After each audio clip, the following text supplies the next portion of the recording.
Chapter 1. The Curse of Worry. Of how many persons can it truthfully be said they never worry? They are perfectly happy, contented, serene. It would be interesting if each of my readers were to recall his acquaintances and friends, think over their condition in this regard, and then report to me the result. What a budget of worried persons I should have to catalogue, and alas, I am afraid how few of the serene would there be named. When John Burroughs wrote his immortal poem, Waiting, he struck a deeper note than he dreamed of, and the reason it made so tremendous an impression upon the English-speaking world was that it was a new note to them. It opened up a vision they had not before contemplated. Let me quote it here in full. Serene I fold my hands and wait, nor care for wind, or tide, or sea. I rave no more 'gainst time or fate, for lo, my own shall come to me. I stay my haste, I make delays, for what avails this eager pace? I stand amid the eternal ways, and what is mine shall know my face. Asleep, awake, by night or day, the friends I seek are seeking me. No wind can drive my bark astray, nor change the tide of destiny. What matter if I stand alone? I wait with joy the coming years. My heart shall reap where it has sown, and garner up its fruit of tears. The waters know their own, and draw the brook that springs in yonder height. So flows the good with equal law unto the soul of pure delight. The stars come nightly to the sky, the tidal wave unto the sea. Nor time nor space, nor deep nor high, can keep my own away from me. I have been wonderfully struck by the fact that in studying the Upanishads and other sacred books of the East, there is practically no reference to the kind of worry that is the bane and curse of our Occidental world. In conversation with the learned men of the Orient, I find this same delightful fact. Indeed, they have no word in their languages to express our idea of fretful worry. Worry is a purely Western product, the outgrowth of our materialism, our eager striving after place and position, power and wealth, our determination to be housed, clothed and jewelled, as well as our neighbours, and a little better, if possible. In fact, it comes from our failure to know that life is spiritual, not material, that all these outward things are the mere passing show. The tinsel, the gauds, the tissue paper, the blue and red lights of the theatre, the painted scenery, the mock heroes and heroines of the stage, rather than the real settings of the real life of real men and women. What does the inventor, who knows that his invention will help his fellows, care about the newest dance or the latest style in ties, gloves or shoes? What does the woman whose heart and brain are completely engaged in relieving suffering care if she is not familiar with the latest novel or the latest fashions in flounced pantalettes? Life is real, life is earnest, and this does not mean unduly solemn and sombre, but that it deals with the real things rather than the paper flower shows of the stage and the imaginary things of so-called society. It is the fashion of our active, aggressive, material, Occidental civilization to sneer and scoff at the quiet, passive and less material civilization of the Orient. We despise, that is, the unthinking majority do, the studious, contemplative Oriental. We believe in being up and doing. But in this one particular of worry, we have much to learn from the Oriental. If happiness and a large content be a laudable aim of life, how far are we, the Occidental world, succeeding in attaining it? Few there be who are content, and, as I have already suggested, few there be who are free from worry.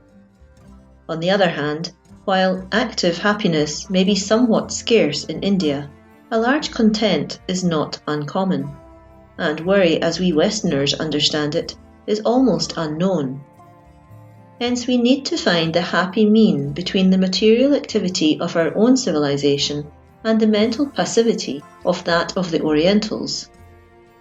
Therein will be found the calm serenity of an active mind, the reasonable acceptance of things as they are because we know they are good, the restfulness that comes from the assurance that all things work together for good to them that love God. That worry is a curse, no intelligent observer of life will deny. It has hindered millions from progressing and never benefited a soul. It occupies the mind with that which is injurious, and thus keeps out the things that might benefit and bless. It is an active and real manifestation of the fable of the man who placed the frozen asp in his bosom. As he warmed it back to life, the reptile turned and fatally bit his benefactor.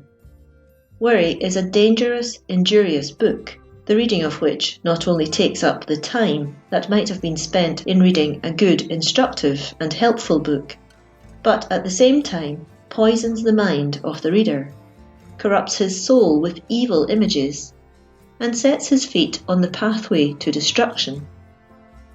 Why is it that creatures endowed with reason distress themselves and everyone around them by worrying? It might seem reasonable for the wild creatures of the wood, animals without reason, to worry as to how they should secure their food and live safely with wilder animals and men, seeking their blood and hunting them. But that men and women, endued with the power of thought, capable of seeing the why and wherefore of things, should worry, is one of the strange and peculiar evidences that our so-called civilization is not all that it ought to be. The wild Indian of the desert, forest, or canyon seldom if ever worries. He is too great a natural philosopher to be engaged in so foolish and unnecessary a business. He has a better practical system of life than has his white and civilized brother who worries. For he says, change what can be changed, bear the unchangeable without a murmur. With this philosophy he braves the wind and the rain, the sand and the storm, the extremes of heat and cold, the plethora of a good harvest or the famine of a drought. If he complains, it is within himself, and if he whines and whimpers, no one ever hears him. His face may become a little more stern under the higher pressure. He may tighten his waist belt a hole or two to stifle the complaints of his empty stomach, but his voice loses no note of its cheeriness, and his smile none of its sweet serenity. Why should the rude and brutal savage be thus, while the cultured, educated, refined man and woman of civilization worry wrinkles into their faces, grey hairs upon their heads, querulousness into their voices, and bitterness into their hearts? When we use the word worry, what do we mean? The word comes from the Old Saxon and was in imitation of the sound caused by the choking or strangling of an animal when seized by the throat by another animal.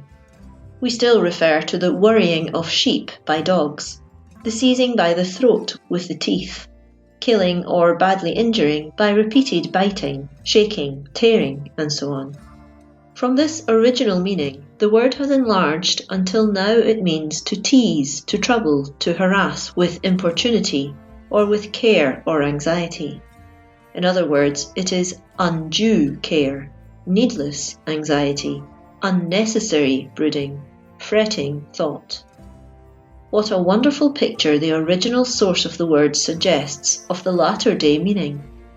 Worry takes our manhood, womanhood, our high ambitions, our laudable endeavours, our daily lives, by the throat, and strangles, chokes, bites, tears, shakes them, hanging on like a wolf, a weasel, or a bulldog, sucking out our lifeblood, draining our energies, our hopes, our aims, our noble desires, and leaving us torn, empty, shaken, useless, bloodless, hopeless, and despairing.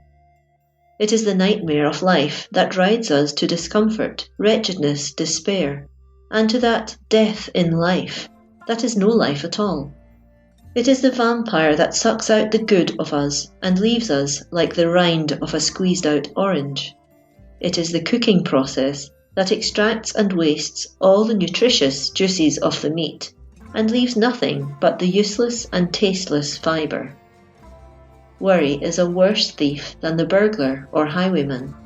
It goes beyond the train wrecker or the vile wretch who used to lure sailing vessels upon a treacherous shore, in its relentless heartlessness. Once it begins to control, it never releases its hold unless its victim wakes up to the sure ruin that awaits him, and frees himself from its bondage by making a great, continuous and successful fight. It steals the joy of married life, of fatherhood and motherhood. It destroys social life, club life, business life, and religious life. It robs a man of friendships and makes his days long, gloomy periods instead of rapidly passing epochs of joy and happiness. It throws around its victim a chilling atmosphere, as does the iceberg or the snowbank. It exhales the mists and fogs of wretchedness and misunderstanding. It chills family happiness, checks friendly intercourse, and renders the business occupations of life curses instead of blessings. Worry manifests itself in a variety of ways. It is protean in its versatility. It can be physical or mental. The hypochondriac conceives that everything is going to the demnition bow-wows. Nothing can reassure him.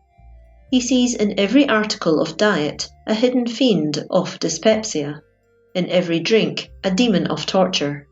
Every man he meets is a scoundrel, and every woman a leech. Children are growing worse daily, and society is rotten. The church is organised for the mere fattening of a raft of preachers and parsons who preach what they don't believe and never try to practice. Lawyers and judges are all dishonest swindlers, caring nothing for honour and justice, and seeking only their fees. Physicians and surgeons are pitiless wretches who scare their patients in order to extort money from them. Men in office are waiting, lurking, hunting for chances to graft, eager to steal from their constituents at every opportunity. He expects everything, every animal, every man, every woman to get the best of him, and as a rule he is not disappointed, for we can nearly always be accommodated in life and get that for which we look. We are told that all these imaginary ills come from physical causes. The hypochondrium is supposed to be affected, and as it is located under the short ribs, the hypochondriac continually suffers from that awful sinking at the pit of the stomach that makes him feel as if the bottom had dropped out of life itself. He can neither eat, digest his food, walk, sit, rest, work, take pleasure, exercise, or sleep. His body is the victim of innumerable ills. His tongue, his lips, his mouth are dry and parched, his throat full of slime and phlegm, his stomach painful, his bowels full of gas, and he regards himself as cursed of God, a walking receptacle of woe. To physician, wife, husband, children, employer, employee, pastor and friend alike, the hypochondriac is a pest, a nuisance, a chill, and almost a curse. And, poor creature, these facts do not take away or lessen our sympathy for him, for though most of his ills are imaginary, he suffers more than do those who come in contact with him. Then there is the neurasthenic, the mentally collapsed, whose collapse invariably comes from too great tension or worry. I know several housewives who became neurasthenic by too great anxiety to keep their houses spotless. Not a speck of dust must be anywhere. The slightest appearance of inattention or carelessness in this matter was a great source of worry, and they worried lest the maid fail to do her duty.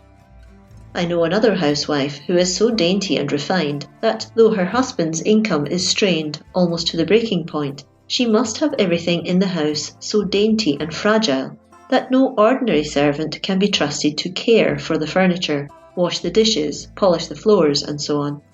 and the result is she is almost a confirmed neurasthenic because, in the first place, she worries over her dainty things, and secondly, exhausts herself in caring for these unnecessary, fragile household equipments. Every neurasthenic is a confirmed worrier. He ever sits on the stool of repentance, clothing himself in sackcloth and ashes for what he has done or not done. He cries aloud, by his acts, every 5 minutes or so, "We have done those things which we ought not to have done, and have left undone those things which we ought to have done, and there is no health in us." Everything past is regretted, everything present is in doubt, and nothing but anxieties and uncertainties meet the future. If he holds a position of responsibility, he asks his subordinates or associates to perform certain services, and then worries himself to death, watching to see that they do it right, or afraid lest they forget to do it at all. He wakes up from a sound sleep in dread lest he forgot to lock the door, turn out the electric light in the hall, or put out the gas. He becomes the victim of uncertainty and indecision. He fears lest he decide wrongly. He worries that he hasn't yet decided, and yet, having thoroughly argued a matter out and come to a reasonable conclusion, allows his worries to unsettle him and is forever questioning his decision and going back to revise and re-revise it. Whatever he does or doesn't do, he regrets and wishes he had done the converse. Husbands are worried about their wives, wives about their husbands, parents about their children, children about their parents. Farmers are worried over their crops, speculators over their gamblings, investors over their investments. Teachers are worried over their pupils and pupils over their lessons, their grades and their promotions. Statesmen are worried over their constituents, and the latter are generally worried by their representatives. People who have schemes to further, legitimate or otherwise, are worried when they are retarded, and competitors are worried if they are not.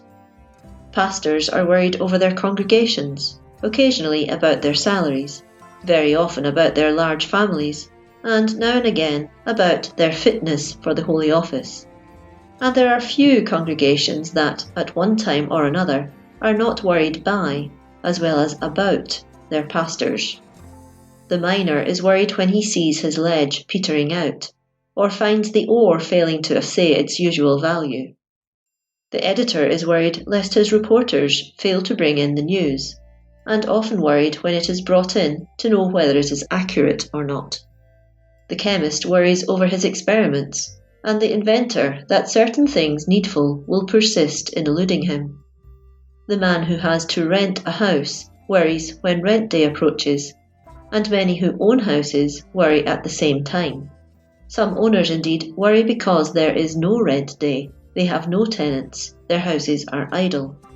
Others worry because their tenants are not to their liking, are destructive, careless, or neglect the flowers and the lawn, or allow the children to batter the furniture, walk in hobnails over the hardwood floors, or scratch the paint off the walls.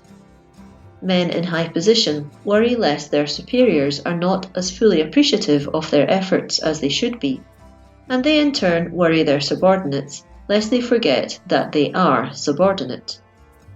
Mistresses worry about their maids, and maids about their mistresses. Some of the former worry because they have to go into their kitchens, others because they are not allowed to go. Some mistresses deliberately worry their servants, and others are worried because their servants insist upon doing the worrying. Many a wife is worried because of her husband's typewriter, and many a typewriter is worried because her employer has a wife. Some typewriters are worried because they are not made into wives, and many a one who is a wife wishes she were free again to become a typewriter. Thousands of girls, many of them who ought yet to be wearing short dresses and playing with dolls, worry because they have no sweethearts, and equal thousands worry because they do have them. Many a lad worries because he has no lassie, and many a one worries because he has. Yesterday I rode on a streetcar and saw a bit of byplay that fully illustrated this. On these particular cars there is a seat for two alongside the front by the motorman. On this car, chatting merrily with the handler of the lever, sat a black-eyed, pretty-faced Latin type of brunette. That he was happy was evidenced by his good-natured laugh and the huge smile that covered his face from ear to ear as he responded to her sallies. Just then a young Italian came on the car, directly to the front, and seemed nettled to see the young lady talking so freely with the motorman. He saluted her with a frown upon his face, but evidently with familiarity. The change in the girl's demeanour was instantaneous. Evidently she did not wish to offend the newcomer, nor did she wish to break with the motorman. All were ill at ease, distraught, vexed, worried. She tried to bring the newcomer into the conversation, which he refused. The motorman eyed him with hostility now and again, as he dared to neglect his duty, but smiled uneasily in the face of the girl when she addressed him with an attempt at freedom. By and by, the youth took the empty seat by the side of the girl and endeavoured to draw her into conversation to the exclusion of the motorman. She responded, twisting her body and face towards him, so that her sweet and ingratiating smiles could not be seen by the motorman. Then she reversed the process and gave a few fleeting smiles to the grim-looking motorman. It was as clear a case of, quote, "How happy could I be with either, were t'other dear charmer away," end quote, as one could well see. Just then the car came to a transfer point. The girl had a transfer and left, smiling sweetly but separately, in turn, to the motorman and her young Italian friend. The latter watched her go. Then a new look came over his face, which I wondered at. It was soon explained. The transfer point was also a division point for this car. The motorman and conductor were changed, and the moment the new crew came, our motorman jumped from his own car, ran to the one the brunette had taken, and swung himself on as it crossed at right angles over the track we were to take. Rising to his feet, the youth watched the passing car with keenest interest until it was out of sight, clearly revealing the jealousy, worry, and unrest he felt. In another chapter, I have dealt more fully with the subject of the worries of jealousy. They are demons of unrest and distress, destroying the very vitals with their incessant gnawing. Too great emphasis cannot be placed upon the physical ills that come from worry. The body unconsciously reflects our mental states. A fretful and worrying mother should never be allowed to suckle her child, for she directly injures it by the poison secreted in her milk, by the disturbances caused in her body by the worry of her mind. Among the many wonderfully good things said in his lifetime, Henry Ward Beecher never said a wiser and truer thing than that, quote, "It is not the revolution which destroys the machinery, but the friction," end quote. Worry is the friction that shatters the machine. Work, to the healthy body and serene mind, is a joy, a blessing, a health-giving exercise, but to the worried is a burden, a curse, and a destroyer. Go where you will, when you will, how you will, and you will find most people worrying to a greater or lesser extent. Indeed, so full has our Western world become of worry that a harsh and complaining note is far more prevalent than we are willing to believe, which is expressed in a rude motto to be found hung on many an office, bedroom, library, study, and laboratory wall, which reads, quote, "Life is one damn thing after another," end quote. Note, this is outlined in a block, end note. Those gifted with a sense of humour laugh at the motto. The very serious frown at it, and reprobate its apparent profanity. Those who see no humour in anything regard it with gloom, the careless with assumed indifference. But in the minds of all, more or less latent or subconscious, there is a recognition that there is an awful lot of truth in it. Hence it will be seen that worry is by no means confined to the poor. The well-to-do, the prosperous, and the rich, indeed, have far more to worry about than the poor. And for one victim who suffers keenly from worry among the poor, 10 can be found among the rich, who are its abject victims. It is worry that paints the lines of care on foreheads and cheeks that should be smooth and beautiful. Worry bows the shoulders, brings out scowls and frowns where smiles and sweet greetings should exist. Worry is the twister, the dwarfer, the poisoner, the murderer of joy, of peace, of work, of happiness, the strangler, the burglar of life, the phantom, the vampire, the ghost that scares, terrifies, fills with dread. Yet he is a liar and a scoundrel, a villain and a coward, who will turn and flee if fearlessly and courageously met and defied. Instead of pampering and petting him, humouring and conciliating him, meet him on his own ground, defy him to do his worst, flaunt him, laugh at his threats, sneer and scoff at his pretensions, bid him do his worst. Better be dead than under the dominion of such a tyrant. And my word for it, as soon as you take that attitude, he will flee from you, nay, he will disappear as the mists fade away in the heat of the noonday sun. Worry, however, is not only an effect, it is also a cause. Worry causes worry. It breeds more rapidly than do flies. The more one worries, the more he learns to worry. Begin to worry over one thing, and soon you are worrying about 20. And the infernal curse is not content with breeding worries of its own kind. It is as if it were a parent gifted with the power of breeding a score, 100 different kinds of progeny at one birth, each more hideous, repulsive, and fearful than the other. There is no palliation, temporization, or parleying possible with such a monster. Death is the only way to be released from him, and it is your death or his. His death is a duty God requires at your hands. Why then waste time? Start now and kill the foul fiend as quickly as you can. End of chapter 1.